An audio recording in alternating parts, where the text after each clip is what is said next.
Gracias, Marcos.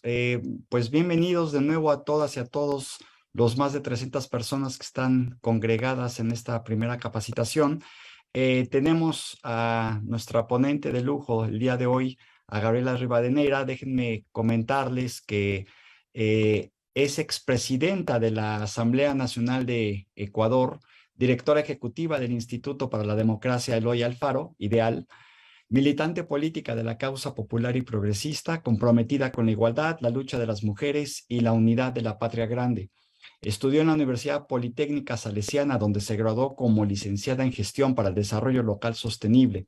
Actualmente cursa una especialización en estudios contemporáneos de América Latina y Europa por la Universidad de Buenos Aires, Argentina. Ejerció durante 2 periodos consecutivos, de 2013 al 15 y de 2015 al 2017, la presidencia de la Asamblea Nacional de Ecuador, tras convertirse en la asambleísta más votada en la historia del país, con más de 3,5 millones de votos. Tras ser reelecta como asambleísta, formó parte de la bancada de la Revolución Ciudadana del 2017 al 2021. Gabriela se ha destacado por su activismo regional e internacional y por su lucha en favor de la integración, la unidad y la soberanía de América Latina, ejerciendo también como presidenta titular y presidenta alterna del Parlamento Latinoamericano y Caribeño, Parlatino. Habiendo iniciado de muy joven su compromiso social y político en un movimiento cultural, ha estado por más de 20 años al servicio del pueblo ecuatoriano desde distintos cargos de elección popular. A los 19 ya era concejala de su cantón, Otavalo, luego vicealcaldesa y posteriormente viceprefecta y gobernadora de su provincia, Imbabura, al norte de Ecuador. A raíz de la traición de Lenín Moreno al programa votado por la ciudadanía, ejerció un papel fundamental como opositora a su gobierno, lo que le valió el hostigamiento y la persecución. En medio de la revuelta popular de octubre del 2019 en contra de dicho gobierno, fue acusada por el régimen de instigación, lo que la llevó a buscar protección del gobierno mexicano, siendo desde enero del 2020 asilada política en este país. La actividad política es para Gabriela Rivadeneira un compromiso de vida, por medio del cual impulsa las banderas de la Revolución Ciudadana con lealtad a su servicio histórico por un Ecuador y una Latinoamérica de equidad y justicia social. Pues doblemente bienvenida por tu exilio. Esta es tu casa, tu patria chica, ¿no? Ahora y finalmente también a este diplomado que ya sabes que es tu casa y siempre está abierta para ti. Muchísimas gracias, Gabriela. Pues te dejamos el micrófono. Muchas gracias, Enrique, por esa presentación. Muchísimas gracias a la Escuela del Buen Gobierno por la invitación al Instituto Nacional de Formación Política, encabezado por nuestro querido Fisgón. Para mí siempre es un placer estar en estos espacios. Y por supuesto a Diana, quien coordina este diplomado y pues que no ha dudado una vez más en confiarme esta clase con todas y todos ustedes. Me alegra muchísimo ver tanta participación. Siempre decimos que cuando somos gobierno, cuando estamos en ejercicio de gobierno, pues nos olvidamos de hacer cosas que son fundamentales. Y una de las cosas fundamentales para jamás perdernos, para no entrar en dudas de lo que estamos haciendo, es la formación, es la capacitación y es tener el acceso a la información. Y yo por eso quiero felicitar al instituto, a este diplomado de buen gobierno y a nuestra organización política Morena por seguir impulsando estos espacios para compartir, para reflexionar y sobre todo para intercambiar. Este es un intercambio. Enrique ya comentaba un poco de lo que yo he hecho en el transcurso de mi vida. Parece un montón, pero todavía soy muy joven, tengo apenas 39 años todavía, así que parece que se ha pasado un mundo encima, pero lo que podemos compartir con ustedes es justamente desde esa experiencia. Podemos leer, y por favor leamos mucho, pero podemos leer, podemos tener mucha teoría, pero cuando esa teoría no logra ponerse en la práctica, tenemos una dificultad, y es la dificultad de no poder promover procesos que sean de mediano o largo plazo, sostenibles, y aun cuando los ejercemos bajo una nueva dinámica y una nueva lógica política, seguimos teniendo complicaciones, porque el ejercicio de la gobernabilidad no depende únicamente de quien gobierna en ese momento, sino de todos los factores y todos los elementos que están alrededor de un gobierno y alrededor de un país y los que influyen en un país. Cuando nosotros entonces nos preguntamos ¿por qué llegamos aquí? ¿Gracias a qué? ¿Por qué? ¿Cuáles fueron las causantes? ¿Por qué además México que primera vez con Andrés Manuel López Obrador está viendo hacia el sur. Vemos que en el sur entonces están pasando cosas que también nos llaman la atención, cosas que nos movilizan, o tal vez de pronto no tenemos mucho acceso al sur por la misma cultura de que México siempre había visto al norte y que por primera vez está viendo en el sur. Entonces, intercambiar todas estas cosas, pues van a enriquecer nuestro conocimiento, pero sobre todo nuestra praxis política, nuestro quehacer en el sector público, en el sector privado de emprendimiento, pero sobre todo de saber que nuestra razón de simpatizar, de militar o del quehacer político siempre debe ser pues encaminada al bien común. Pero para entender todo esto, más que se vuelva ya parte de una retórica o de un discurso, pues para entender esto comprendamos entonces el origen. Y esta es una parte que a mí me encanta porque digo, a veces tenemos la información muy actual y no nos ponemos a pensar qué pasó. ¿Por qué estamos así? ¿O por qué hemos tenido, o por qué estamos en el continente más desigual del planeta? ¿Por qué para ejercer las políticas de gobierno se nos hace tan complejo a veces si no entendemos todo un entramado que viene justamente desde esta construcción global? Así que bueno, con esto voy a empezar a compartir pantalla para comentarles. Ahí estamos. Para entrar en esto. Entonces, creo que sí, ya me confirmas, Enrique, por favor, si lo están viendo. Se ve perfecto, se te escucha y se te ve bien a ti también. Genial. Muchas gracias. Entonces, bueno, hay una pregunta base, y es una pregunta que muchos nos lo hemos hecho, que Rafael Correa lo repite con muy seguido, ahora que está escribiendo su libro de economía, pues uno de los factores que promovió justamente el resultado de su libro, que es una pregunta básica. ¿Por qué si América al sur del Río Bravo tiene igual o mayores recursos que América del Norte, por qué tenemos mayores atrasos en nuestra etapa de desarrollo? Entonces siempre decimos, a ver, América, sí, el continente americano es uno solo, etcétera, pero a ver, ¿por qué Estados Unidos y Canadá han podido generar un proceso de desarrollo, entre comillas, mucho más acelerado que desde México hasta la Patagonia, que tenemos rezagos muy fuertes en tema de una estructura y de un sistema? Y esto tiene un origen que, aunque ustedes no lo crean, muy antiguo. Estamos hablando justamente de lo que fue en aquel entonces la Reforma Protestante. Miren hacia qué siglo nos vamos, justamente al siglo XVI. Disculpen, no les voy a hablar de cada siglo y de cada etapa, porque si no sería interminable, pero sí de los hitos, que creo importante mencionarlos para decir por qué llegamos acá. Entonces, entra una crisis de la Iglesia Católica en Europa. Entonces, claro, esta crisis, ustedes ven un mapa que yo les he puesto aquí sobre la diversidad religiosa en Europa, y vamos desde ahí a poder entender por qué tenemos ciertos rezagos y ciertos... Por si acaso estamos en un país laico, libre de cultos, así que no pretendo hacer mención a ninguna iglesia en particular, solo que comprendamos el momento histórico. La Iglesia Católica, entonces, ustedes ven todos los países en color violeta, que están justamente en dominio de la Iglesia Católica. Tienes una parte de los países que están en color amarillo, que se convirtió en la Iglesia Protestante, y tienes todo lo que es turquesa, que es la Iglesia Ortodoxa. Ahí ustedes ya ven, ¿no? Por ejemplo, en la Iglesia Ortodoxa está Rusia. En la Iglesia Protestante está Inglaterra, por ejemplo, y en la Iglesia Católica está España, ¿no? Entonces, ¿por qué se da esta crisis de la Iglesia Católica? Y se da justamente porque en ese momento, en pleno siglo XVI, lo que teníamos era una suerte de corrupción institucionalizada, brutal, no solamente de la Iglesia, pero la Iglesia principalmente porque era quien gobernaba. Recordemos que en aquel entonces la Iglesia y el clero, es decir, los reyes, a propósito de que recientemente falleció una de ellas, los reyes y el clero han mantenido y mantenían en ese momento particular la gran o la mayor administración sobre territorios, sobre bienes, sobre la administración pública, etcétera. Es decir, regían sobre la vida de los ciudadanos. Cansados entonces de esta corrupción que salpicaba en la iglesia de manera muy fuerte, especialmente por el tema de la venta de las indulgencias, que es algo que nosotros ya lo vemos solo en historia realmente, como la iglesia vendía indulgencias, es decir, tú pagabas para librar tus pecados. Entonces, mientras más pagabas, más tenías asegurado entrar al reino de Dios. Y esas indulgencias y ese sistema de corrupción llegó a colapsar tanto que vino una pelea y una crisis de la iglesia. La primera, que es la Iglesia Católica con jurisdicción del Papa, y la segunda, que son las comunidades eclesiales propias, donde está el protestantismo.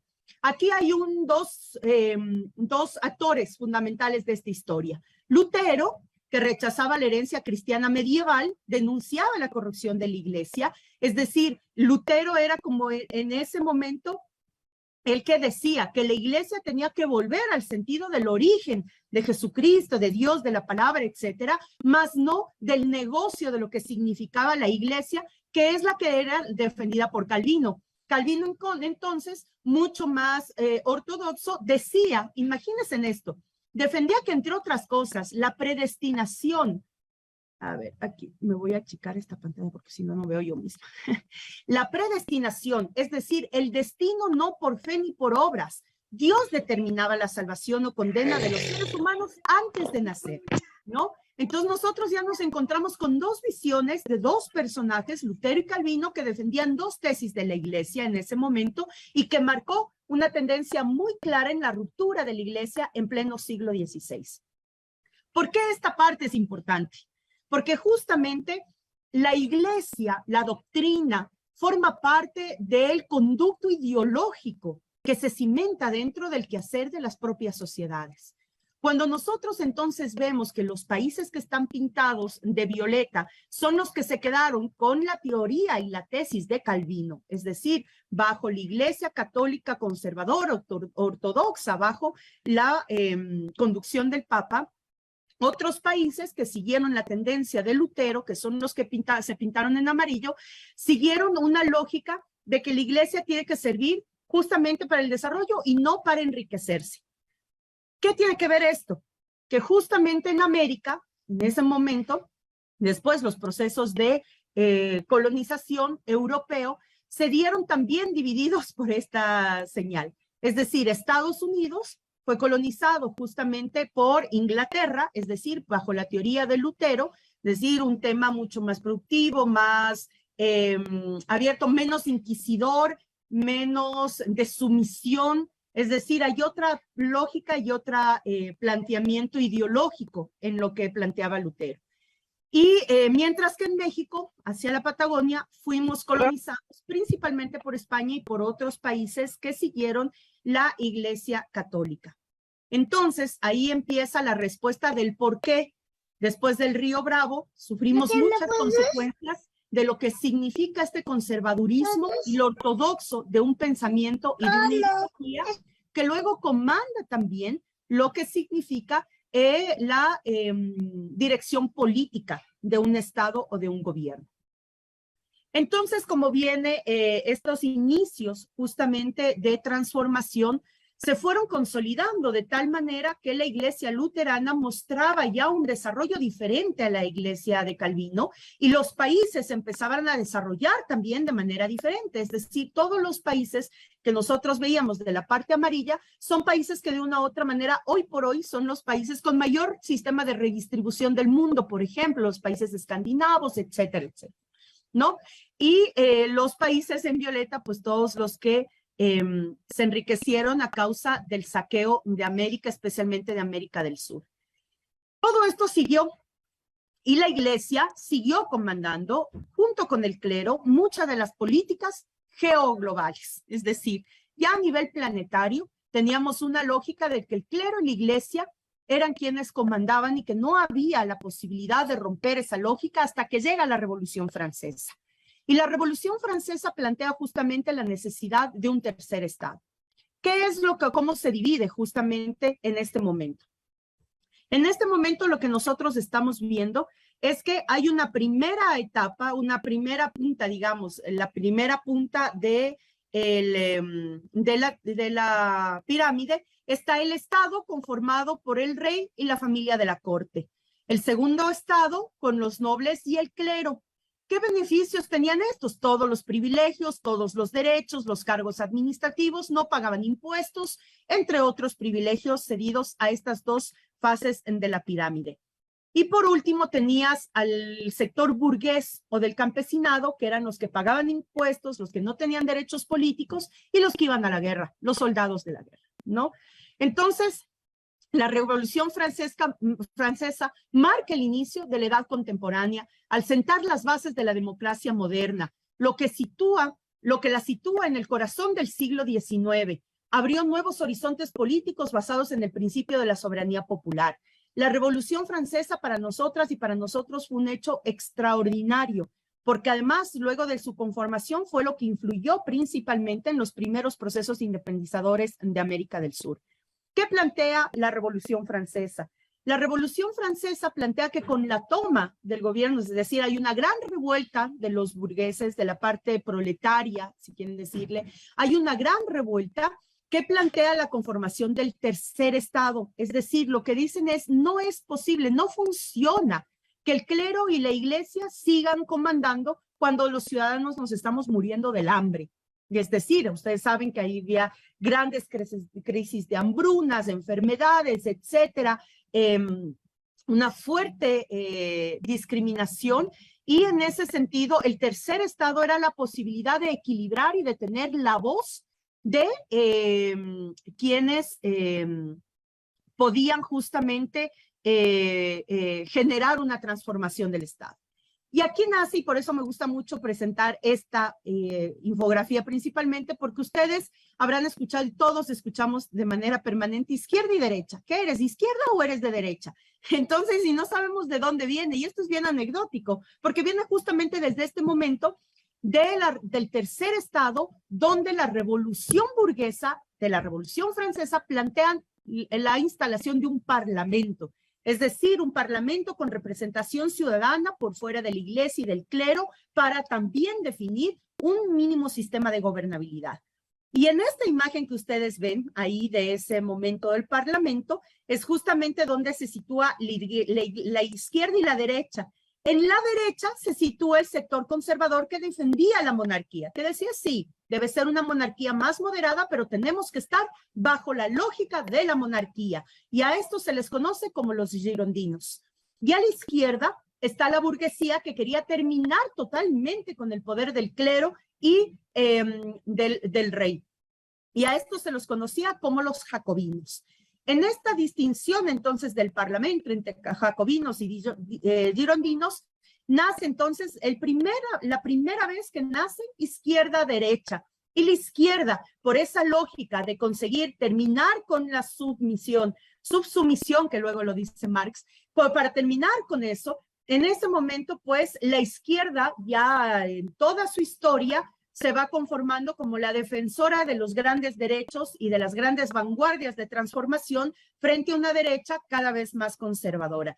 De ahí entonces el origen de estas tendencias que tienen mucho que ver porque da origen al primer parlamento, a lo que se considera el primer parlamento. Esto ya es entonces la etapa republicana, en la que el lema era libertad, igualdad y fraternidad.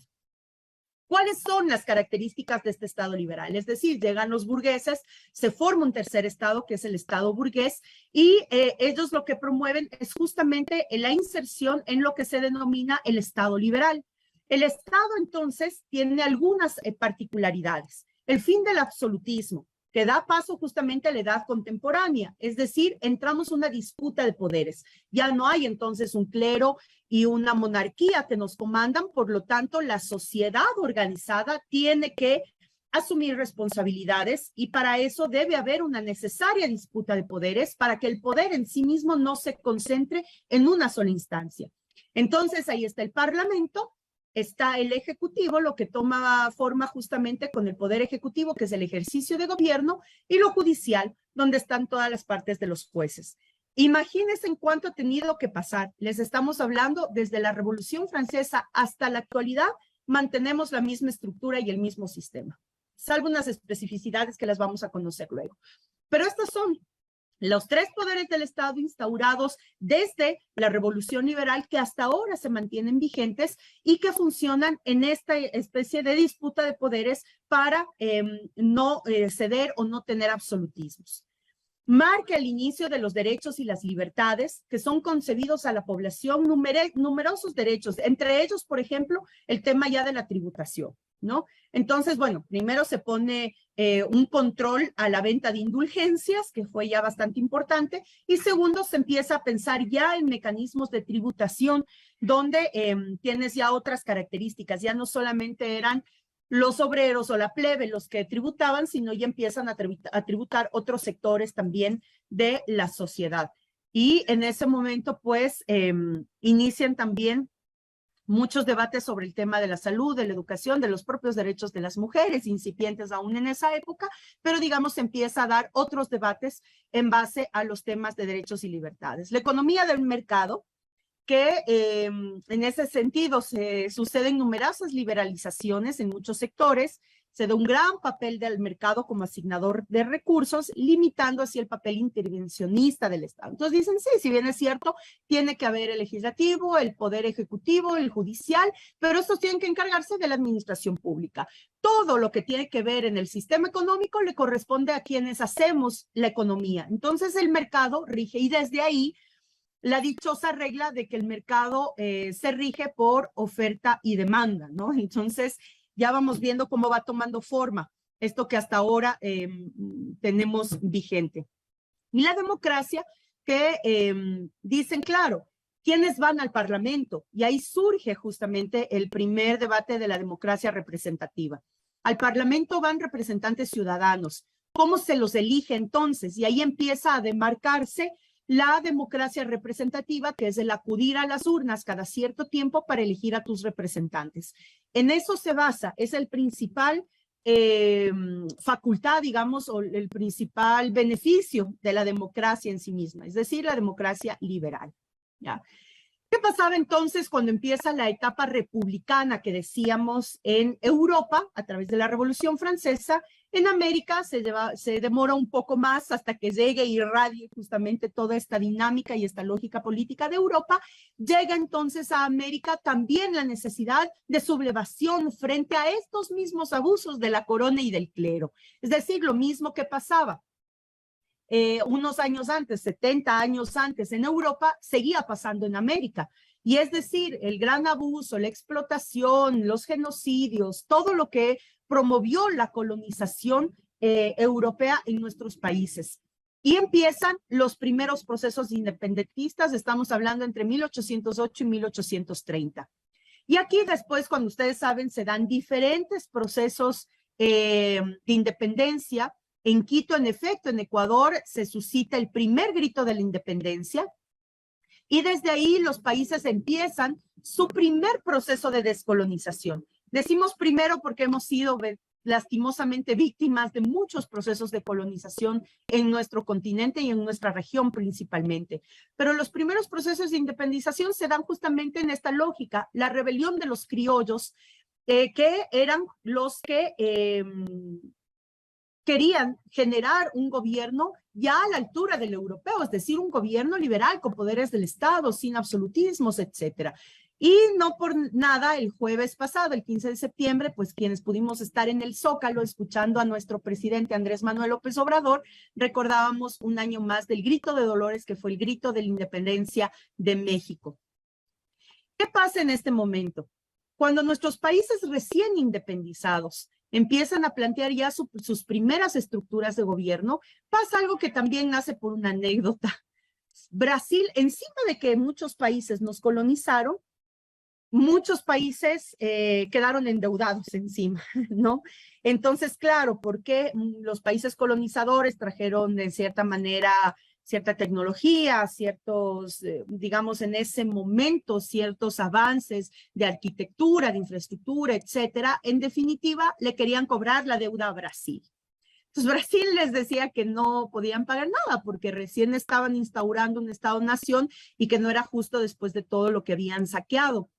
Y en ese momento entra Estados Unidos. El presidente Monroe en ese momento plantea entonces que América debe tener una posición de soberanía frente a los primeros procesos independentistas y que como estaban en estados-naciones iniciales, Estados Unidos era el único país del continente que podía garantizar soberanía al continente, ¿no? Entonces les dice y les plantea a Europa un acuerdo mutuo en el que Europa ya se concentra en hacer de su desarrollo en su territorio y que ningún país europeo pueda nuevamente intentar recolonizar países que ya han vivido su primer momento independentista.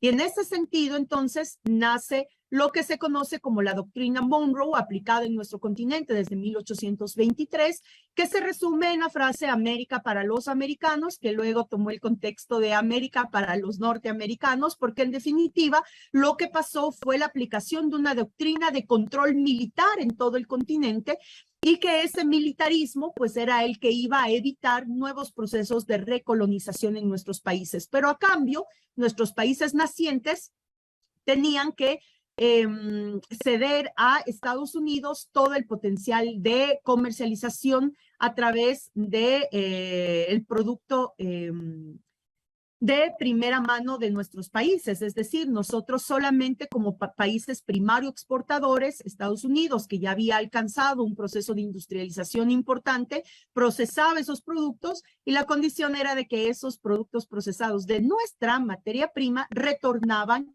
a nuestros países en esta lógica de comercio. Y así fue generándose una dinámica entre libre comercio, entre militarización y entre defensa territorial que nos ha mantenido desde 1823 prácticamente en un tema de injerencia directa de las políticas de los Estados Unidos frente a nuestros países.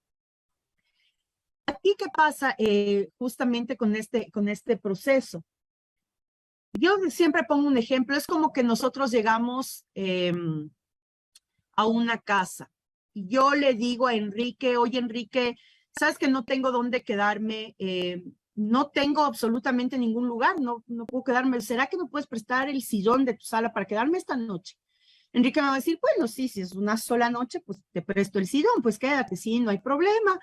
Yo llego, me quedo la primera noche, el segundo día le digo, ¿sabes qué? No pude conseguir, ¿será posible que me quede un tiempo? Bueno, pero quédate, claro, pero en un tiempo no muy limitado. Entonces yo digo, bueno, me quedo en el sillón de la sala y claro, Enrique muy generoso me dice, ¿sabes qué?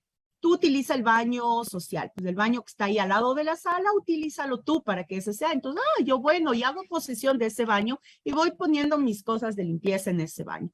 Y luego Enrique ya desesperada como, ¿y esta qué hora se vaya? ¿Qué hora se vaya? ¿Qué hora se va? Y pues no me voy. Y al final dice, chuta, pero es que está bien incómodo y yo ya tengo que recibir a mis familiares, a mis amigos y en la sala prácticamente está el cuarto de ella. Oye, ¿sabes qué, Gabriela? Sal de la sala, pero te doy este cuarto. Ya este cuarto no lo estoy utilizando mucho, entonces toma este cuarto. Entonces yo digo, ay, muchas gracias, Enrique, te prometo que ya voy a salir y me voy al cuarto. Y después así sucesivamente termino haciendo uso del cuarto, del baño, de parte de la cocina, de parte de la sala, de parte del estudio, hasta que me tomo la casa. Eso es lo que prácticamente hacen los procesos colonizadores. Y eso es lo que Estados Unidos hizo en nuestros países a través de la aplicación de la doctrina Monroe, ingiriendo directamente en nuestras políticas económicas, principalmente las políticas de la deuda externa, que también creo que sí tengo una infografía en el transcurso de esta presentación para ver cómo estamos sobreendeudados los países de América del Sur y por qué es tan difícil independizarnos y dejar esa dependencia que tenemos de los organismos internacionales frente a estas deudas, ¿no? Entonces, bueno, llega el siglo XX en esta dinámica y en el siglo XX los sujetos, salen nuevos sujetos políticos, ¿no? Y los nuevos sujetos políticos son reconocidos a través de organizaciones sociales. Entonces empieza a pensar en todo el mundo de la filosofía, de sociales, las universidades, etcétera, en la nueva idea de sociedad, es decir, el estado de bienestar.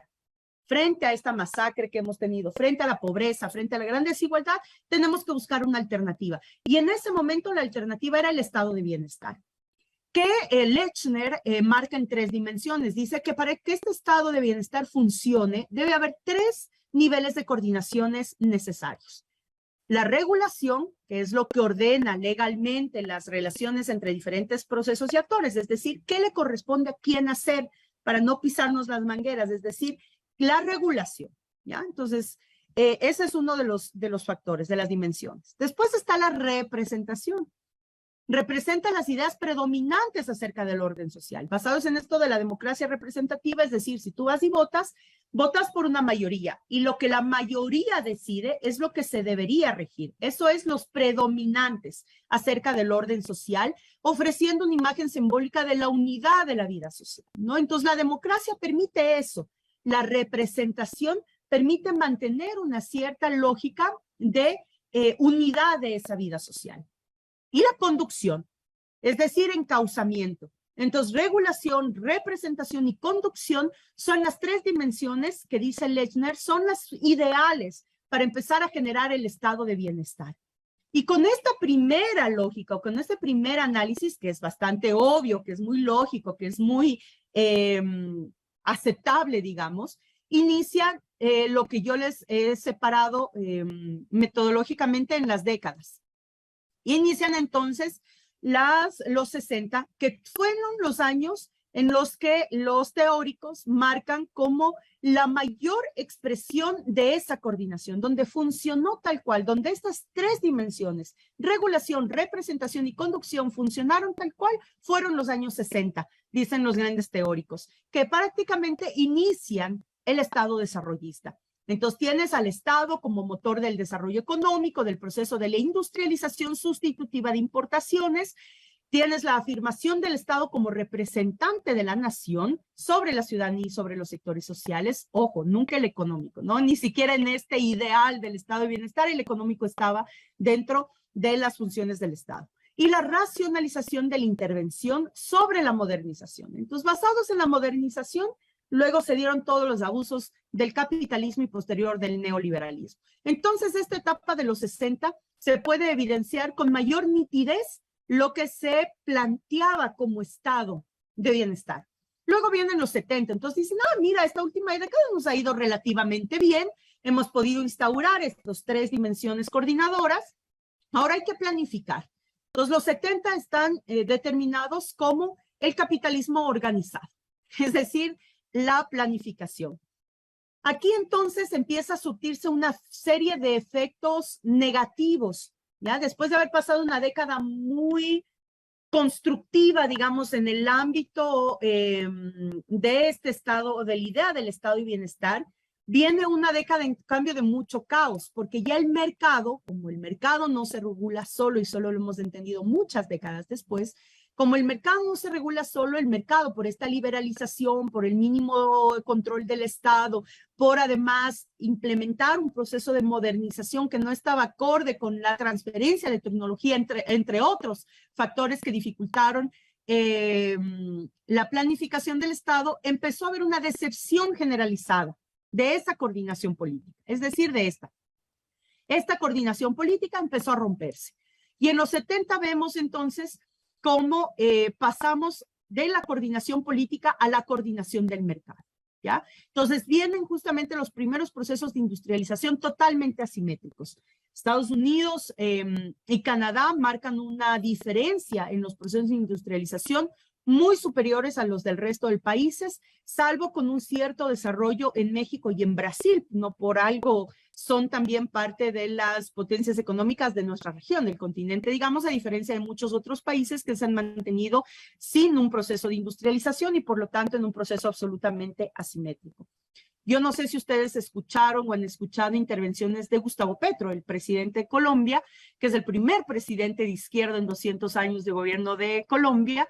Y él dice con claridad, hay que terminar con la asimetría de la industrialización y para eso hay que hacer que todos nuestros países alcancen una industrialización que sea aceptable para generar producción nacional, protegerla, etcétera. Claro, ahora bajo otros parámetros, etcétera, etcétera. Pero él dice y cuestiona, el problema de las asimetrías de desarrollo es que nacimos con un problema asimétrico que se fue profundizando en las décadas y la década de los 70 marca una profundización en la asimetría brutal de la industrialización y por lo tanto del control de mercado. Esta planificación de los 70 te lleva a pensar y a debatir sobre la descentralización, que en sí mismo es la abolición del centro, entonces pasas a pensar en cómo puedes promover procesos de descentralización. Hay una idea de lo privado que rompe con la idea del bien común, es decir, la propiedad privada toma aún mayor relevancia frente a los bienes comunes y comunitarios que prácticamente pasan a ser mínimos y en algunos territorios a desaparecer. Hay una idea horizontal, es decir, no jerarquizada, el acuerdo entre los comunes. Pero eso suena bonito porque podríamos decir, ay, la sociedad va a disputar o se va a acordar entre comunes. No, esto se refiere exclusivamente a los propietarios basándose en esta lógica de mercado. Y a la no intencionada, que es el paradigma del equilibrio espontáneo de intereses, ¿no? Que se marca en esta época de los 70. Y políticamente, a finales de los 70, empiezan los procesos de las dictaduras militares. Vienen los 80 entonces con una liberalización y desregulación entendidas como técnicas de control de mercado de gobierno. Hay una mayor caotización de la sociedad. Esto que cuando yo digo que ahí el inicio de las dictaduras militares se da porque en los 70 ya había una decepción generalizada de la población. Entonces habían sectores que empezaban a reclamar, a organizarse, a exigir derechos. Entonces en los 80 marcan unas dictaduras militares y en ese momento conocidas como el Plan Cóndor, que prácticamente pasan a aniquilar y a ejercer una presión brutal sobre esos ejercicios organizativos, ciudadanos y sociales que te exigían cumplimiento de derechos, ¿no? Y peor, con una lógica mucho más grande de liberalización. Entonces, en ese momento los gobiernos lo que hacían eran los acuerdos con las grandes políticas económicas y estas élites económicas comandaban a su vez los gobiernos. Entonces, tenían que aniquilar cualquier suerte social de rebelión porque estaban en el crecimiento de esos grandes capitales que pasaron a ser luego las grandes problemáticas que tenemos sociales y económicas dentro de nuestros países y las grandes asimetrías económicas. Entonces, en los 80 hay un proceso de privatización de la economía que incluye la idea de privatización del individuo mismo. Es decir, pasamos a un nuevo momento de esclavitud, porque pasamos de la figura del ciudadano que planteaba la modernidad, es decir, la época moderna, etcétera, te planteaba el ciudadano con derechos, obligaciones, etcétera, pero no en los 80 dicen, pues el ciudadano es un consumidor y lo que tiene que hacer el mercado es ceder a esas necesidades de consumo, no a los derechos ciudadanos, sino a las necesidades de consumo. Por lo tanto, el mercado se desplaza a los flujos globales, vienen políticas de austeridad hacia estas grandes masas sociales, hay una pérdida de poder institucional que va mermando la legitimidad política y de representación, es decir, ya no importaba quién ganaba o quién perdía, si tú tenías el control económico, pues simplemente comprabas las elecciones y seguías manteniendo gobiernos que sigan bajo la lógica de dejar ver y dejar pasar lo que regulaba el mercado. Y hay un debilitamiento brutal de los partidos políticos como espacios de lucha colectiva.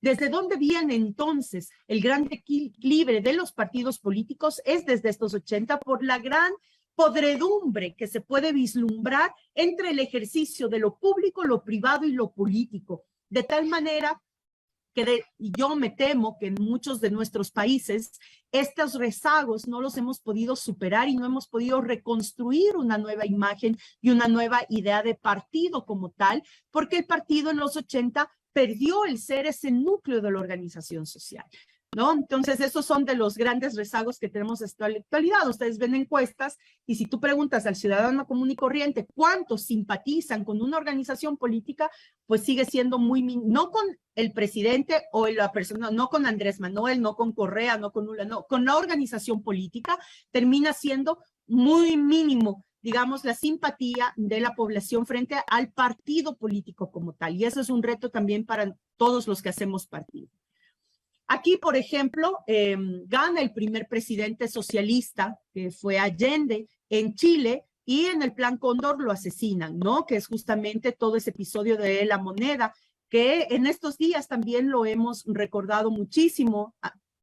Y entre ayer y hoy muchísimo, uno de los cantores populares más importantes de esa época, que fue Víctor Jara, víctima de la dictadura, como en la dictadura de Chile, y luego como les dio efecto la dictadura de Chile, pues aplicaron este Plan Cóndor en muchos de los países, en Argentina, en Nicaragua, en Ecuador, entonces empezaron a aniquilar muchos dirigentes políticos que estaban en contra de esta monopolización del sistema y de la estructura. Entonces, bueno, viene eso. En los 80 se acaban este periodo, digamos, o esta década de dictaduras militares, y viene otro tipo de dictadura. Yo la llamo, para seguir esta lógica de décadas y de dictaduras, yo la llamo dictadura económica, porque es en los 90, basados en justamente este dilema entre modernización y democratización. Es decir, hay un dilema que se plantean los teóricos del desarrollo, que dicen, bueno, ¿cómo podemos avanzar con la modernización si es que seguimos democratizando la representación o la participación política? No sé si me dejo comprender mucho. Si hay mucha participación de la gente, pues no vamos a poder avanzar con los procesos de modernización, porque los procesos de modernización, la mayoría de veces o muchas veces, especialmente en nuestros países, han ido de la mano con la vulneración de derechos, ya sean derechos humanos, derechos laborales, derechos ambientales, etcétera. La modernización ha sido símbolo de violentar ciertos hábitats, ciertos espacios territoriales, ciertas formas de vida, y por lo tanto había ahí un dilema entre cuánto avanzamos con la modernización, entonces tenemos que frenar la democratización, ¿no? Entonces, ahí se genera una tensión necesaria entre estas dimensiones y entre estos debates. Plantea además un problema de gobernabilidad. Se restringe entonces esta democracia electoral. Kastel decía que la democracia entonces solo sirve para preservar los privilegios de los menos, porque cuando las nuevas burguesías, las oligarquías de nuestros países llegan a ser gobierno, pues todo está bien.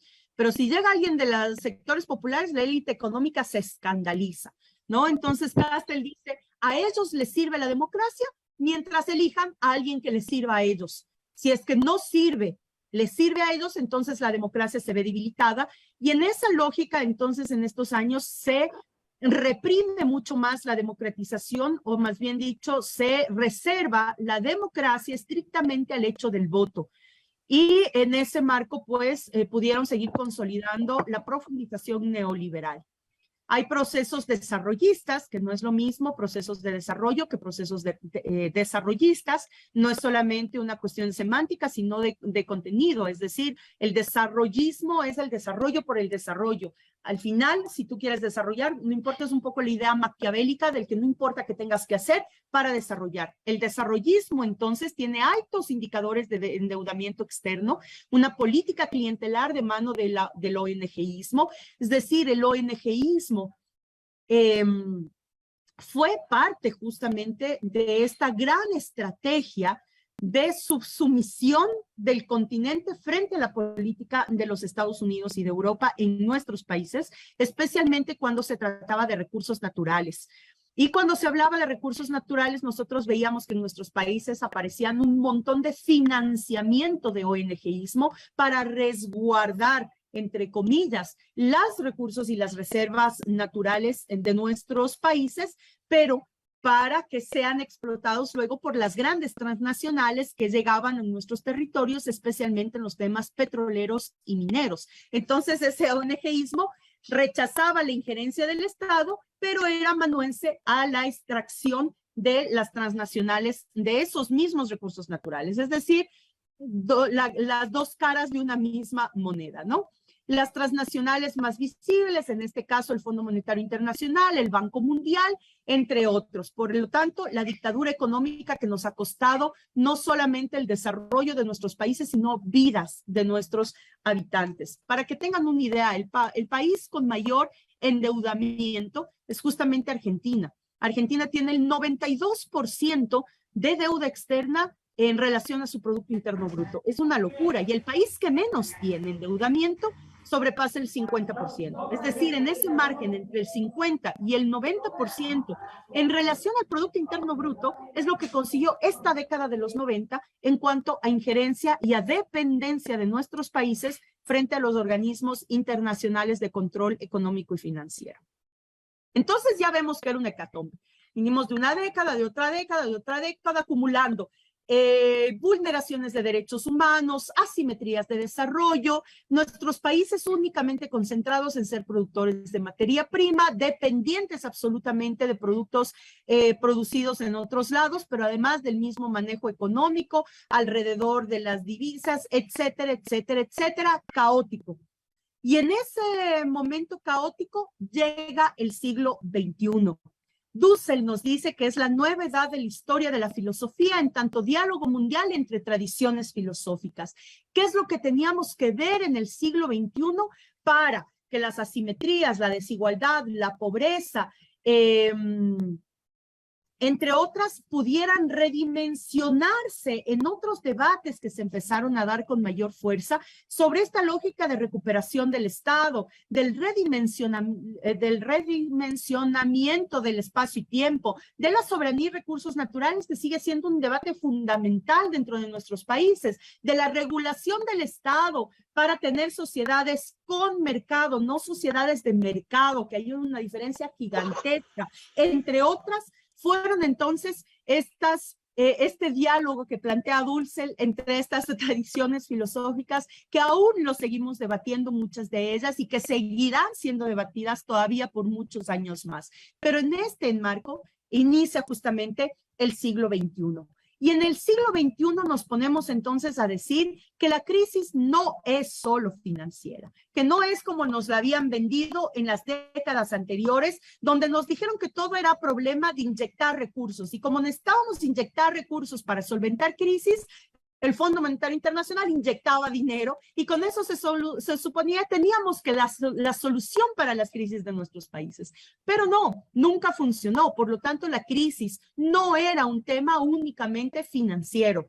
La crisis entonces empieza a analizarse y a debatirse dentro de esta crisis multidimensional que está profundamente arraigada en la estructura económica y social del sistema capitalista mundial. No importa cuántos esfuerzos hagas tú como individuo para tener una mejor calidad de vida, tu esfuerzo individual jamás será suficiente si no tienes una política a tu alrededor que te protege y te vaya acarreando en ese desarrollo, de tal manera que tu esfuerzo individual permita acoplar también una serie de políticas públicas a tu alrededor para el mejoramiento de la calidad de vida de la gente. Y esta crisis multidimensional entonces no tiene que ver solamente con el tema económico financiero, sino con la vivienda, la educación, la salud, es decir, los temas básicos que garanticen dignidad de vida a los ciudadanos y ciudadanas. Y en ese momento, entonces, decimos, claro, hay muchas necesidades y hay muy pocos recursos, altos niveles de pobreza, muy bajos niveles de ingreso. Entonces ahí las preguntas fundamentales eran ¿qué se debe hacer desde el Estado? ¿Cómo debe hacerlo? ¿Cuáles son las limitaciones del Estado? ¿No? Y aquí para tomar cualquier tipo de análisis, yo prefiero quedarme con esta comprensión del entorno para saber cómo atacar cada una de estas esferas o cada una de estas partes de la crisis multidimensional. Hay una infraestructura que es justamente la economía, es decir, es todo lo que cubre, ¿no? Es la estructura política con una infraestructura económica y una supraestructura que es la ideología y la cultura. Cuando nosotros hablamos que Estados Unidos desde 1823 ha ejercido una injerencia muy fuerte en el continente, es porque además tuvieron una forma de colonización en esta supraestructura. La industria cultural. Sí, perdón, si pueden cerrar sus micrófonos, por favor. Muchas gracias. La industria cultural norteamericana se nos ha metido por los poros, es decir, el cine, la literatura, la música, la cinematografía principalmente, se nos ha metido tanto por los poros que llega a formar parte de esa ideología construida alrededor de esta superestructura. Yo siempre digo, uno no hace falta viajar a Nueva York, tú te conoces Nueva York ya solamente viendo las películas o Hollywood, es decir, hay una maquinaria cultural que lógicamente y directamente también te marca un peso sobre esta superestructura. Entonces, basados en estos debates sobre, digamos, cuál es la crisis multidimensional, cómo tenemos para recuperar el Estado, cuáles son las necesidades, qué tiene que hacer el Estado, comprender cómo funciona la sociedad. La primera década del siglo XXI viene marcada de cambios sumamente importantes y fuertes. La primera década del siglo XXI fue la primera ola progresista de esta década. Teníamos entonces una Cuba que después de Fidel estuvo Raúl, Miguel Díaz-Canel, una Venezuela con Hugo, después con Maduro, en Brasil Lula con Dilma, en Argentina Néstor y Cristina, en Paraguay Fernando Lugo, Honduras Manuel Zelaya, en Nicaragua Ortega, Ecuador con Rafael Correa, Bolivia Evo Morales, Sánchez Serén en El Salvador, Michelle Bachelet en Chile, Pepe Mujica en Uruguay, es decir, una nueva corriente de presidentes y presidentas que empataron con esa necesidad de hablarle a la gente de otra lógica, del que sí se puede y de que el Estado es para la gente, de que todas estas falencias que nosotros teníamos de asimetría y de desigualdad era posible corregirlas y reencauzarlas a través de una recuperación del Estado y a través del control del mercado para que no rija la vida de nuestros ciudadanos y ciudadanas. Pero además de estos intentos o de estos esfuerzos individuales como países de mejoramiento, también apostamos por una integración en un momento excepcional de nuestra región.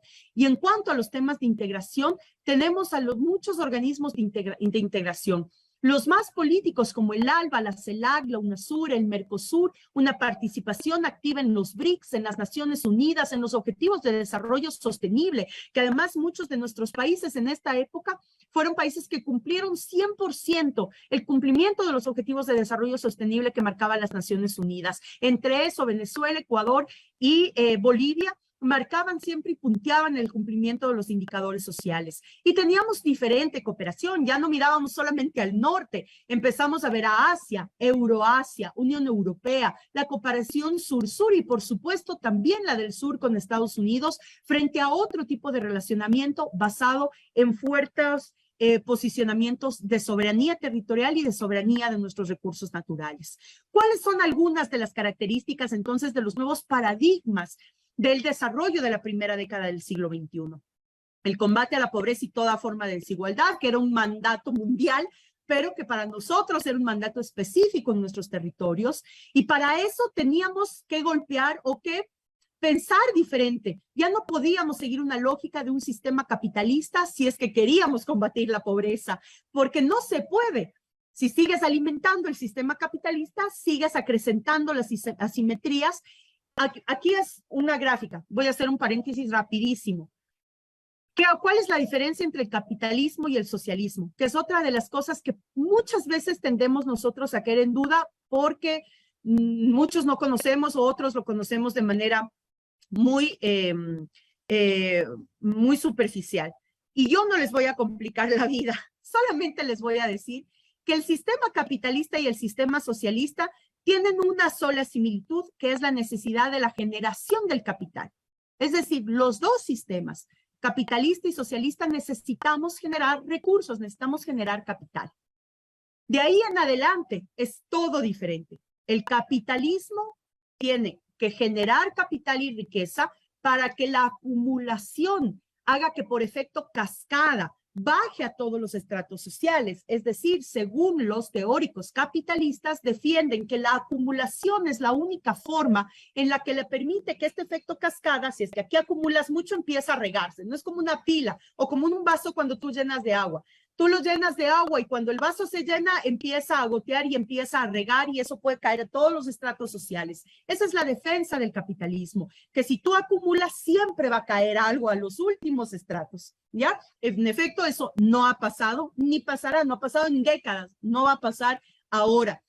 ¿Qué plantea el socialismo? El socialismo plantea la generación de riqueza, obviamente, porque no puedes distribuir lo que dicen, es que ustedes lo único que quieren es distribuir pobreza. No, tenemos que generar riqueza, tenemos que generar producción, pero ¿para qué? Para redistribuirla, no para acumularla, porque ya evidenciamos que la acumulación no funciona, que la redistribución es lo que permite llegar a todos los estratos sociales y que todos los estratos sociales puedan mejorar su calidad y su condición de vida a través de estos procesos de redistribución. Esa es la diferencia entre el capitalismo y el socialismo. En breve, digamos, sin meternos a tanto marco teórico. En breve es eso. Los dos necesitamos recursos. La diferencia es que los unos acumulan y los otros redistribuimos. Y esa es la diferencia de los sistemas que recaen también en los sistemas de administración pública en este caso. Entonces empezamos a hacer cosas para decir que estábamos camino a la construcción de un sistema socialista, es decir, de la redistribución. Pero para esto necesitabas nuevos marcos constitucionales o reformas estructurales. Solo Venezuela, Bolivia y Ecuador empezaron sus procesos con procesos constituyentes. Y nuestros procesos constituyentes dieron nuevas constituciones que pusieron al ser humano por sobre el capital. ¿Por qué? Porque si nosotros nos ponemos a mirar nuestros marcos constitucionales, por lo general están guiados hacia el beneficio del capital y al servicio de las élites económicas en la economía principalmente. Entonces nosotros ponemos al ser humano por sobre el capital. Eso cambia el modelo económico de redistribución de la riqueza porque planteamos un cambio de la matriz productiva, es decir, dejar de ser solamente países primario exportadores. Pensamos y defendemos la soberanía territorial y de los recursos naturales. Hay un derecho a la gratuidad y la universalidad en la educación y la salud por sobre cualquier cosa.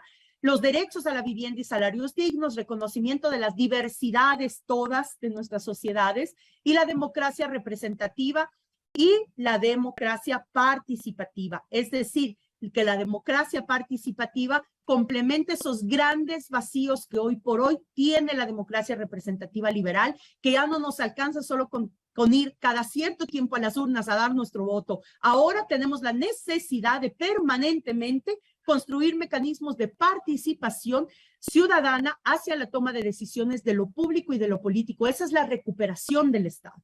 La recuperación del Estado es que el ciudadano y ciudadana sienta que esa institución es para sí, es para nosotros, es para nuestro desarrollo y por lo tanto tengo que defenderla, por lo tanto tengo que aportar, por lo tanto tengo que decir, tengo que fiscalizar, pero alrededor de la construcción de esta nueva lógica incluso de democracia. Pero para hacer todo esto tenemos que planificar. Y es algo que nos dijeron que no nos metamos, porque la planificación está solo para los expertos del Fondo Monetario Internacional, del Banco Mundial, que nos dan sus recetas planificadoras. Y como nosotros, tercermundistas, no tenemos capacidades, entonces lo que tenemos que hacer es seguir las lógicas de planificación de los formatos. Entonces dijimos, no, tenemos que planificar, porque la planificación tiene una pregunta fundamental, que es ¿para qué? ¿Para qué planificamos? Y esto para nosotros fue definir un horizonte compartido, recuperar lo público y con lo público lo político, el quehacer de lo político, para que realmente lo público pueda transformarse. Y esa es una sinergia que tenemos que seguir construyendo de manera permanente. Definir los objetivos y metas del desarrollo. Perfecto. A ver, yo quiero pasar a un cambio de matriz productiva donde quiero dejar de ser país primario exportador. Perfecto. ¿Qué necesito? Transferencia de tecnología, profesionalismo, hacer que nuestros jóvenes más brillantes sean becados por el Estado, aprender carreras que nosotros no las tenemos, nanotecnología, ciberciencia, etcétera, etcétera, para que vengan a generar capacidades productivas en nuestro país. Buscar articular la política pública con el sector privado y la sociedad civil organizada. Primer mito roto, es que el Estado odia lo privado. Por lo tanto, estos izquierdistas que odian los privados, que odian a los privados, entonces no les vamos a parar bolas. No, nunca se ha comprobado tanto que la cooperación entre lo público, lo privado y lo social genera tantos frutos con la primera década del siglo XXI. Y ya han sobrepasado eso, lo estamos viendo hoy en México. Solamente una sinergia adecuada entre el sector público con el sector privado y la organización social es donde podemos plantear definitivamente un nuevo marco y una nueva estructura de gestión gubernamental. Y para potenciar el desarrollo nacional, sin duda alguna. Todo esto para mejorar la condición de la vida de la gente.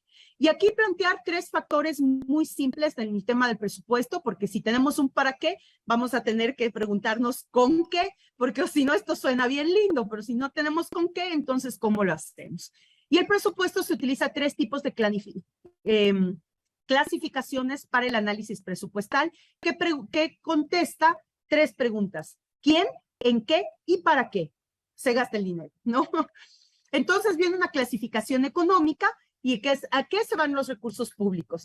Y aquí se divide en qué es gasto corriente y qué es lo que se invierte realmente. Y ahí están costos de obras públicas, proyectos de inversión, gasto de capital, etcétera. Hay una clasificación administrativa que es quién gasta los recursos públicos. Entonces, debes saber que tienes que tener una institución pública muy bien cimentada, muy bien estructurada, porque ahí es donde se va a decidir en qué, cómo se van a gastar los recursos. Y la clasificación funcional que define los objetivos. es decir, los programas, proyectos y actividades donde se aplican los recursos. Estas son herramientas básicas de planificación en lo público. Pero ya, tenemos presupuesto, tenemos una planificación, es decir, ya sabemos hacia dónde queremos ir. Tenemos un presupuesto, poco, mucho, mediano, lo que sea, un presupuesto, lo que sea, $1 o $10, destinados a este cumplimiento de esta planificación.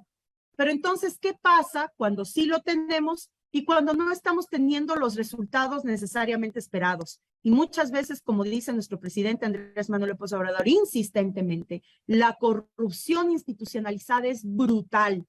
Y la corrupción institucionalizada ha hecho, en efecto, que muchos de nuestros recursos pues vayan a seguir enriqueciendo bolsillos privados antes de avanzar con el desarrollo de la gente. Entonces, la recuperación de la ética política es un factor fundamental. ¿Por qué? Porque cuando nosotros decimos que vamos construyendo transformación para no volver o no profundizar o salirnos de esa profundización neoliberal del mercado, de las asimetrías, etcétera, debemos estar conscientes de que somos entes portadores de esta transformación. Y aquí entonces hay una reflexión política orientada al bien común. Si yo estoy bien, el de al lado está bien. Y que esa es otra diferencia ya después. Cuando ustedes analicen, o muchos de ustedes que serán estudiosos de las diferencias de los sistemas, el sistema capitalista te hace cada vez más individual. Si tú estás bien, no te importa que el vecino esté mal. En el socialismo, nosotros sí nos importa que el vecino esté bien o esté mal, porque de eso depende que yo esté bien o esté mal. Si es que yo estoy bien y mi vecino está bien, vamos a estar mejores todos. Si es que yo estoy bien y mi vecino está mal, pues estamos ya con una pata coja, pero si mi vecino está bien y yo estoy mal, pues estamos mal. Entonces hay que comprender que una lógica es el pensamiento del bien común. Entonces hablamos de una misión ética de la gestión pública y eso tiene que ser comandado siempre hacia el tema del bien común y es como la forma en la que entendamos, no ya quién es un ciudadano, sino que ese ciudadano demarcará toda una lógica de la acción política. Si nosotros hacemos que la ética política sea nuestras banderas de lucha y del quehacer de lo político, generamos más simpatía, más confianza. Miren lo que hace el presidente AMLO. Su palabra, su credibilidad no baja del 70%. Y es porque hay que decir, sentir, pensar y hacer de la misma forma. Es parte de esa conjunción política necesarísima de nosotras y de nosotros que estamos ya sea en un espacio público, en nuestro espacio privado o en nuestro espacio militante de simpatía o de nuestro propio espacio profesional. Hay que recuperar el valor de la ética y poner el valor de la ética frente al tema de la gestión pública, porque solo ahí vamos a comprender lo que es el ser humano y el ciudadano. El ser humano es la condición básica del ser humano, es su vulnerabilidad, es decir, el ser humano es vulnerable en sí mismo. Recordemos lo que decían siempre de la guerra, de la ley de la selva, ¿no? Siempre gana el más fuerte. Bueno, en esa lógica pensarías entonces que siempre hay vulnerabilidad en el reino animal. Los seres humanos, al ser parte del reino animal, somos parte también de esa vulnerabilidad y tenemos muchísimas vulnerabilidades que no dependen de nosotros, sino de nuestro entorno. Entonces, somos susceptibles de ser heridos, sufrir daño, prejuicio, recibir lesión física, moral, entre otras. El ciudadano contemporáneo pertenece a un Estado democrático de derecho que tiene la capacidad de participación política, más suele tomarse como un sujeto abstracto independiente de su limitación natural, que es precisamente dicha condición humana. Entonces me dirán de qué me está hablando esta man aquí. Cuando nosotros asumimos nuestros derechos ciudadanos, no perdemos nuestra condición de seres humanos. Nosotros somos ciudadanos y ciudadanas que tienen portadores especialmente de derechos políticos, pero también somos seres humanos que somos susceptibles al dolor, al prejuicio, a la lesión física, a todo porque seguimos siendo seres humanos.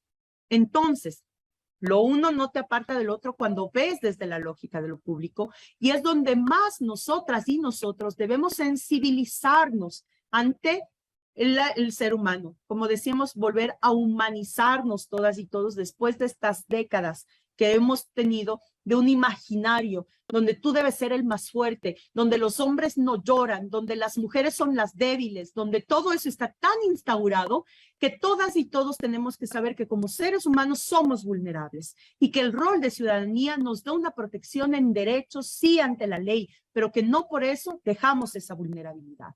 Entonces, esa vulnerabilidad que muchas veces son subjetivas, tenemos encima una vulnerabilidad que es social, que se llama la precariedad. Esa es una vulnerabilidad que nos afecta a todas y todos. Es asimétricamente distribuida. ¿Y por qué? Porque no, la precariedad no está en el polo norte global. La precariedad está en el sur global. La precariedad está en nosotras y nosotros, que somos los países más desiguales del planeta, o en África, que están los países más pobres del planeta. Entonces, la precariedad también está distribuida de manera asimétrica en el juego de lo planetario, con individuos y grupos especialmente desvalidos, donde el daño, el sufrimiento, el dolor, la crueldad, el abandono, indefensión, son fruto de situaciones, estructuras, procesos y factores que se pueden intervenir para ser cambiados. Por lo tanto, la acción de gobierno debe desarrollarse precisamente sobre ellos, y ellos deben abordar las políticas públicas de manera primordial. Ahí es donde encontramos nuestra razón de que lo público tiene que servir y tiene que generar este manto del Estado como cuidador, como protector. Y ahí viene la ética del cuidado. Entonces, si yo estoy bien, tengo que cuidar para que el otro esté bien. Hace poco seguía un diplomado de género y una profesora nos decía, hagan por favor un ejercicio, y esto les voy a dejar para que ustedes lo hagan en su tiempo, quienes deseen, y pongan en un circulito pequeño, un primer círculo pequeño, su nombre, y en un segundo círculo, las personas que dependen directamente de ti, y en un tercer círculo, las personas que dependen de manera no directa de ti. Y cuando tú te pones a hacer ese ejercicio, te das cuenta que aunque te creas reindependiente, autónomo, etcétera, termina siendo un factor que encadena una serie de personas y de factores que dependen y que crean una interrelación y una interdependencia con tu propia vida. Cuando nosotros decimos que asumimos entonces esa relación de que el otro depende de mí, quiere decir que estamos asumiendo una ética del cuidado. Y esta ética del cuidado, tanto individual y mucho más pública y del Estado, es justamente ver cómo esta especie social con vínculos recíprocos, con compromisos de cuidado y responsabilidad social, puede relacionarse. Entonces, reconocemos que hay una vulnerabilidad crítica al mito del sujeto independiente descorporizado, ¿no? Entonces, un sujeto etéreo que no enferma, no envejece, no, yo soy el ultra plus existente en este planeta. Todos tenemos que ser cuidados, todos cuidamos y todos somos cuidados. Y de esas consideraciones, cabe afirmar entonces que la noción de cuidado debe conformarse y orientar la acción de gobierno.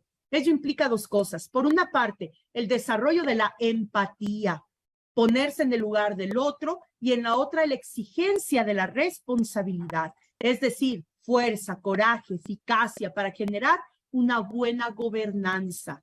Los buenos gobiernos son los que protegen. Primero los pobres. Esos son los buenos gobiernos, los que generan mejores condiciones para que los menos tengan más. Y para que los que tienen más sean conscientes de que una parte de eso genera un bienestar común. ¿Y eso cómo se lo hace? A través de un sistema redistributivo que cambia la lógica de la estructura y del sistema del Estado. Entonces aquí tienes un rol de proteger, de empoderar, que es la maximización de las libertades para alcanzar las metas y proyectos ciudadanos, para tener además un objetivo de una ética política, conseguir una comunidad cohesionada y solidaria desde el compromiso del bien común, con la eliminación de todo aquello que erosiona y que favorece la desigualdad social. Solo una comunidad de este tipo puede garantizar la estabilidad necesaria para que los ciudadanos puedan llevar a cabo sus proyectos de vida, condiciones de libertad y de dignidad. Eso es lo que todos los días en las mañaneras nos lo recuerda Andrés Manuel López Obrador. Quien vea las mañaneras se llega a un gran aprendizaje, Quienes no la vean, empiecen a verla. Las mañaneras son nuestra principal fuente de aprendizaje y de inspiración de nuestro rol ciudadano, de nuestro rol humanizador, de nuestro rol de construcción de sociedades diferentes. Así que hacernos ahí un llamado. Y ahora que el Estado tiene gobiernos legislativos, poder judicial, poder electoral, hay un tema que también es fundamental, que es los medios de comunicación a los que no les podemos perder de vista. Ustedes ven cómo todos los días, nos masacran, nos acusan de cosas infundadas. Esos son los medios de comunicación que generan imaginarios. Cuando nosotros no comprendemos cuál es el rol de los medios y no contrarrestamos el efecto de los medios, entonces estamos presa al imaginario que generan los medios. Los medios de comunicación que están además enlazados a las élites económicas y principalmente a la banca privada de nuestros países, nos dan lo que quieren darnos. Nos hacen entender lo que quieran que entendamos y ocultan lo que les gusta y los que quieren ocultar. Ante eso, nosotros tenemos que ser cada vez más incluso solidarios o empáticos con los medios de comunicación alternativos, digitales, contrarrestar, etcétera, la información para no caer en la duda. Miren, ahora estamos en un gran debate sobre la supuesta militarización del país, ¿verdad? Y ya nos han crucificado 30,000 veces. Yo me acuerdo de este debate idéntico, porque con Rafael Correa en la época de la Revolución Ciudadana también propusimos un cambio institucional. Decíamos, si este país no tiene guerras, si ya no tiene guerras con ninguno de sus países vecinos y las Fuerzas Armadas, en teoría, son las que cuidan la frontera, si ya no hay guerras, el personal de Fuerzas Armadas debería entrar a complementar la seguridad de territorios donde tenemos altísimos índices de inseguridad. Es la transformación de un sistema político institucional de las Fuerzas Armadas, siempre en complementariedad con la policía. Y en ese sentido ustedes escucharán de todo en los medios de comunicación y en los grandes opinólogos. Pues ahí hay que escucharle más a Andrés Manuel para comprender qué es lo que propone y para saber que no estamos afectando ni violentando derechos ciudadanos, sino que más bien lo que queremos hacer es reforzar políticas de seguridad que vayan además encaminadas a terminar círculos de corrupción increíbles que tenemos en las instancias de poder militar y policial en nuestros países y que por lo tanto esa complementariedad también está en la lógica de la lucha contra la corrupción y sobre todo de brindar la mayor de las garantías de seguridad a la ciudadanía y de seguridad territorial. Entonces, bueno, ese era como paréntesis el ejemplo más claro de lo que estamos viviendo ahora. De esas, podemos poner 30,000 ejemplos que a ustedes mismos se les puede ocurrir en este momento en sus cabezas sobre la manipulación y el manejo de los medios de comunicación. Y ustedes tienen aquí una cosa que es bellísima, que la presentó Andrés Manuel. No quiero equivocarme el año, pero creo que casi enseguida, en el 2019, que es la Guía Ética para la Transformación de México. Busquen este documento y léanlo, por favor. Ahí están los tips más claros de lo que Andrés Manuel quiere justamente para México y cómo nosotras y nosotros asumimos una conducta y una postura ética frente a este proceso de transformación. Entonces, bueno, para ir concluyendo, quiero llegar ya a lo que estamos viendo ahora. Entonces, decimos, si todo esto hicimos nosotros, ahora ya les puse ejemplos de México, pero Argentina, todos los presidentes que vimos acá, todos estos, Cuba, Venezuela, Brasil, Argentina, Paraguay, Honduras, El Salvador, Uruguay, etcétera, marcaron una nueva geopolítica, afectaron intereses, rompieron la lógica de la doctrina Monroe, dijeron ya no más injerencias, somos independientes, no aceptamos recetas del Fondo Monetario Internacional, no aceptamos Banco Mundial, ponemos nuevas reglas a las transnacionales, los recursos son de nuestros ciudadanos, etcétera, etcétera, etcétera. Pues entonces vinieron derrotas. Después de esta primera década vino un proceso de retroceso de los procesos de transformación en el sur. Gobiernos de derecha que llegaron unos por elecciones populares, como en el caso de Macri o de Bolsonaro, por ejemplo, otros por golpes de Estado, como en el caso de Bolivia, en el golpe de Estado contra Evo Morales, y otros por actos de traición, como en Ecuador, el ocurrido con Moreno. La derecha entera a nivel continental decía que era el fin del ciclo progresista. Y esto comandado justamente por una agenda desde Washington. Yo aquí les quiero decir, si es que a mí me preocupa un factor mucho en México, y es que no sé si ustedes están al tanto que tanto Mario Delgado como Citlali Hernández y algunos otros dirigentes de Morena han recibido citaciones judiciales por hacer política. Es decir, les han negado la posibilidad de hablar de política a los dirigentes de un partido político, limitándoles con acciones judiciales este acto.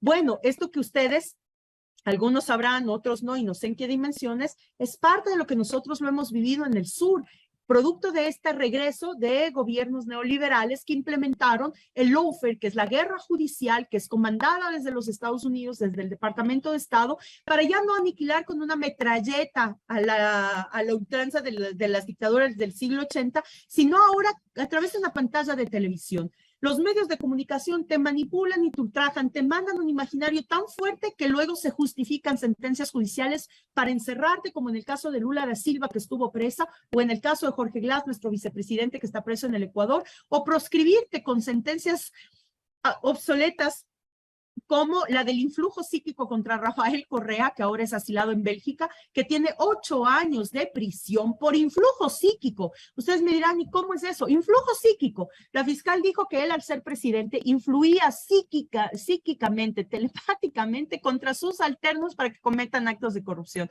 ¿A Correa se la comprobaron solo actos de corrupción? No, pero tiene sentencia de 8 años por influjo psíquico. Y estas características de judicializar, de emitir boletas, etcétera, es uno de los síntomas que nosotros debemos estar absolutamente claros de qué es lo que pasa, porque ya ha empezado a darse en México estas citaciones judiciales en contra de ciertos dirigentes políticos, a menor escala aún, pero así inicia justamente la guerra judicial. ¿Y para qué es la guerra judicial? Para proscribirte. Si Lula seguía libre, no había un Bolsonaro presidente, pero lo encerraron a Lula para que Bolsonaro sea presidente de Brasil. Y Bolsonaro profundice una política neoliberal en Brasil, que además fue peligrosa para todo el continente, porque vino con muestras absolutamente fascistas, como son las propias de Trump. Trump era quien lideró o acompañó el triunfo de Bolsonaro, y luego tuvimos a una Áñez en Bolivia, Moreno, a Piñera, a Duque, etcétera, teniendo una lógica absolutamente fascista en el sur del continente, con muchas muertes, con muchos presos, con muchos torturados en pleno siglo XXI. Cuando esto estaba pasando, llegó Andrés Manuel López Obrador en el 2019 a romper la dinámica de que el ciclo progresista se había acabado. Llega Andrés Manuel y abre una nueva ciclo o etapa progresista, abre esta nueva etapa, una ola, no sé cómo quieran denominarle, pero abre este segundo momento de reconfiguración política regional. Llega Andrés Manuel López Obrador, después llega Alberto y Cristina en Argentina, llega Luis Arce en Bolivia después del golpe militar, llega Xiomara Castro en Honduras, hay un proceso constituyente muy interesante en Chile, que aunque ahora perdió el plebiscito, pues se replantea una nueva hoja de ruta, gana Boric. Petro en Colombia, que es primera vez en Colombia, que ese sí era el patio trasero de Estados Unidos, tiene más de 200 bases militares norteamericanas en territorio colombiano. Ustedes ya se podrán imaginar lo que es eso. Y es el único país que sigue en conflicto armado interno. Bueno, ahora, después de 200 años, llega por primera vez un presidente de izquierda, Gustavo Petro en Colombia, Miguel Díaz sigue en Cuba, Maduro y Lula recupera sus derechos políticos en Brasil y ahora está liderando las encuestas y la propuesta presidencial en Brasil, y seguramente en poquitas semanas vamos a tener un Brasil con Lula que, junto con un Andrés Manuel desde México, pues ya, y desde los BRICS y desde otros organismos internacionales, van a poder realmente remarcar una nueva configuración de la región y política. Quiero terminar con esta frase de Bennington que dice: el papel del gobierno en la sociedad es creativo. Es el de un formador y participante de la esfera pública. Los administradores públicos deben abandonar los rígidos esquemas que les impiden tener contacto con los ciudadanos. Deben deshacerse de su antiguo formalismo, según el cual solo deben obedecer, no pensar por sí mismos, y llevar a cabo transformaciones de sus organizaciones. Lo que la teoría del valor público pide de ellos es una inagotable imaginación que busque crear valor y técnicas que ayuden al gobierno a volverse más adaptable a las transformaciones materiales y a las condiciones sociales y a las cambiantes necesidades y aspiraciones políticas. Esta frase, este párrafo, reduce o, digamos, resume prácticamente lo que es el rol. ¿Qué rol debemos jugar? A mí me dicen en algunos conversatorios, bueno, ya, ¿y qué rol? ¿Qué hacemos? Bueno, esto. Seamos profundamente creativos, innovadores, anclémonos a la palabra del presidente, fortalezcamos eso en territorio. Nosotros no somos dueños, o si pregunto aquí que alce la mano, ¿quién es dueño de una pantalla de televisión, o quién es dueño de un canal de televisión, perdón, o quién es dueño de una radio, o quién es dueño de una corporación mediática? Pues ninguno lo vamos a tener.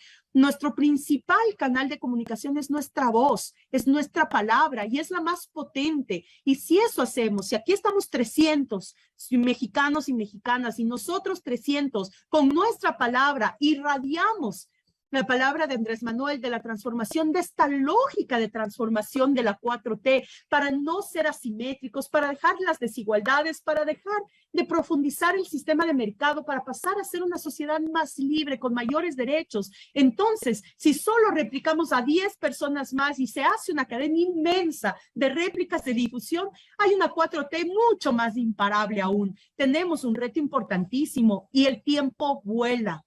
En el 2024 vamos a estar en un proceso electoral. Y ese proceso electoral depende de todas y todos, porque si nos la jalamos, nos jalaremos y quedará el sexenio de Andrés Manuel como una linda nostalgia. Si es que no queremos que eso pase, y se los digo yo, que vengo de Ecuador, un Ecuador golpeado, retrocedido, que fue un ejemplo a nivel mundo de muchas cosas con Rafael Correa, y hoy no tenemos nada. Todo es irreversible. No porque cambiamos la Constitución, no porque cambiamos las leyes, no porque garantizamos mayores políticas públicas, eso quiere decir que que seamos invencibles, o peor aún, que no se pueda retroceder. Todo se retrocede, todo es susceptible, todo es vulnerable. ¿De qué depende? De la fuerza organizativa que nosotros podamos levantar con todas y todos para defender este proceso transformador, en el que falta mucho, en el que recién hemos empezado 3 años, en el que hay muchas debilidades todavía, en el que todavía hay una corrupción, en el que todavía estamos viendo pobreza, en el que todavía hay asimetrías. Esa es la hoja de ruta que debemos seguir, la transformación frente a esas grandes problemáticas. Y eso no es solo de Andrés Manuel López Obrador. Eso es de todas y todos. Andrés es un canalizador. Quienes hacemos la transformación somos y todas y todos los que estemos conscientes que la 4T es realmente lo que queremos dejar de herencia a la vida de nuestras hijas, de nuestros hijos, de nuestros nietos y de las futuras generaciones. Así que en ese marco, la responsabilidad es aún más grande y gigantesca. Eso es el revolucionar. Y para este cierre quiero dejarles con un video que ya me lo había bajado antesito para no tener problemas, y no lo puedo poner. Ahí está. Que espero que lo escuchemos y que lo podamos disfrutar también. Nuestro Álvaro García Linera, ex vicepresidente de Bolivia, uno de los más grandes intelectuales que tenemos hoy por hoy en nuestra región. ¿Qué es una revolución en 2017? ¿Qué entendemos por revolución en 2017? Lo mismo que lo que entendíamos en 1917, en 1848. No es un acto, sino un proceso. Un proceso en el que las viejas complacencias y tolerancias morales de los gobernados hacia sus gobernantes se licúan,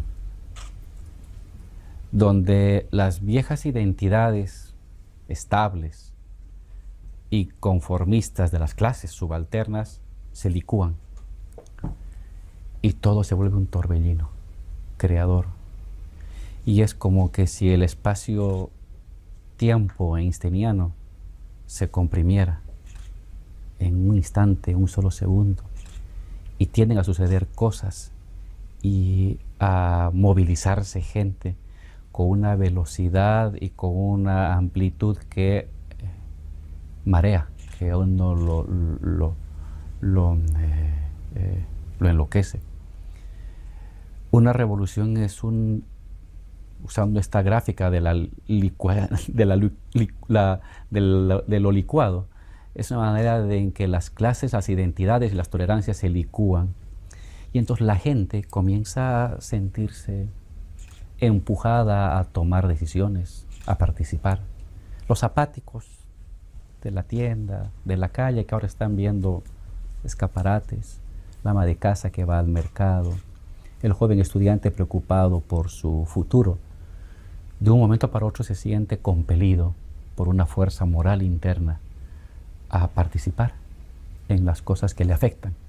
Puede ser el desempleo, puede ser el tema del salario, puede ser el tema del abastecimiento, puede ser el tema del transporte público, puede ser el tema del agua o de la luz.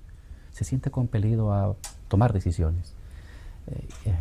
Siente que no es suficiente que otros decidan por él y cree que ha llegado el momento de participar, cree conocer, se siente capacitado para participar con un grupo del barrio, con un grupo del trabajo. Y entonces es un momento de una tremenda democratización de la sociedad, porque la gente comienza a sentir necesidad de tomar decisiones. Entonces una revolución es un momento de democracia absoluta. Todo está en debate y por todos. Luego, ¿cómo se conduce eso? ¿Hacia dónde se radicaliza? ¿Qué identidades licuadas previamente dan lugar a nuevas identidades? Ya va a ser un tema del desarrollo de la revolución. Pero básicamente una revolución es un momento, es un proceso de profunda politización y una democratización absoluta de la sociedad.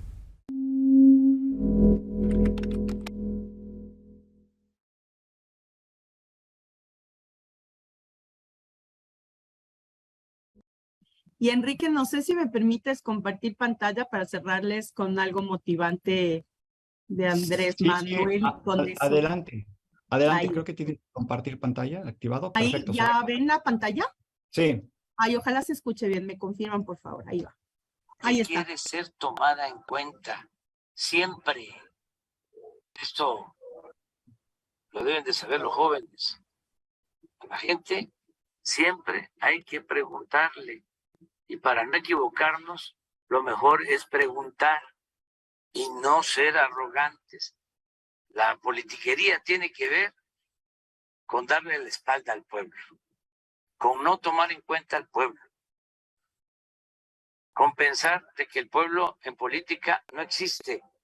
Para los jóvenes hay que tener los pies en la tierra, siempre, y hablar con la gente y ser muy respetuoso con la gente y tenerle amor al pueblo.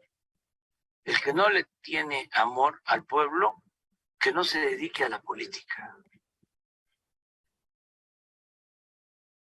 que se dedique a otra cosa.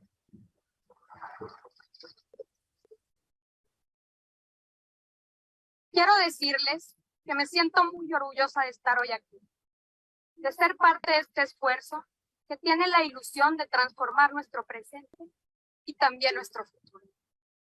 Me emociona formar parte de un movimiento auténtico, sin intereses personales, sin egoísmos, pero eso sí, con un gran sentido de responsabilidad social y amor por los demás.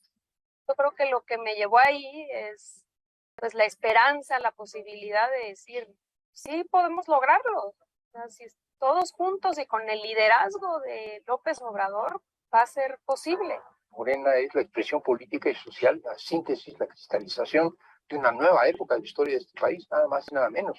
Morena nos planteó algo mucho más grande, entrar en una nueva etapa de la historia de México, la cuarta transformación. Andrés Manuel era en ese momento, para todos que lo veíamos, era muy claro, el candidato de las izquierdas de la elección de 2006. Y esto desata un movimiento ciudadano impresionantemente amplio, impresionantemente enérgico, impresionantemente entusiasta. Y ese es el movimiento que a mí me convence de que el obradorismo es el futuro de este país. Lo importante es no dejar de caminar hacia ese ideal. Si tenemos la fuerza necesaria para resistir, veremos el triunfo de nuestra causa. En cualquier circunstancia, habremos ayudado mucho a quienes vienen detrás de nosotros para lograr el cambio anhelado. Pues habría que decir, como decía Luis Arnunda en su poema de 1936, Mientras haya una sola persona, un solo individuo, mujer u hombre que levante la bandera, ese reivindica a toda la humanidad. Y entonces no nos podemos derrotar. Y el día que uno se derrote, ya la derrota es real. Mientras haya uno solo que diga que no, como lo fue el propio Andrés Manuel, cuando el sentido común decía que esto ya no iba a ser posible, él mismo se volvió a levantar. Y cuántas veces no dijeron que ya estaba acabado. Podrían llamar soñadores, locos, gente que no estaba en nuestras cabales, pero como el Quijote había que luchar contra lo que parecía imposible y lograr convencer al resto de que era un propósito loable y que además era necesario. Y dormíamos en el suelo y no teníamos recursos, nunca dudamos, no, o sea, éramos como una locomotora que iba bien prendida y no se detenía por nada. O sea, veníamos de una cultura de lucha y de resistencia. Eso lo tenemos que tener muy presente. Nuestro movimiento ha sido, es y seguirá siendo pacífico. Y también debe de quedar claro, un dirigente puede poner en riesgo su vida, pero no tiene el derecho de poner en riesgo la vida de los demás. Muchísimas gracias entonces por este espacio. Lista, si hay inquietudes, me comentas, Enrique, cómo seguimos, pero gracias y a seguir construyendo. No hay nada más gratificante y maravilloso que sentirte parte de algo. Y ahora que podemos ser parte de la transformación, no perdamos esta gran oportunidad. Gracias por la invitación nuevamente y aquí pendiente de cualquier inquietud, sugerencia o todo lo que puedan hacer. Gracias, Enrique.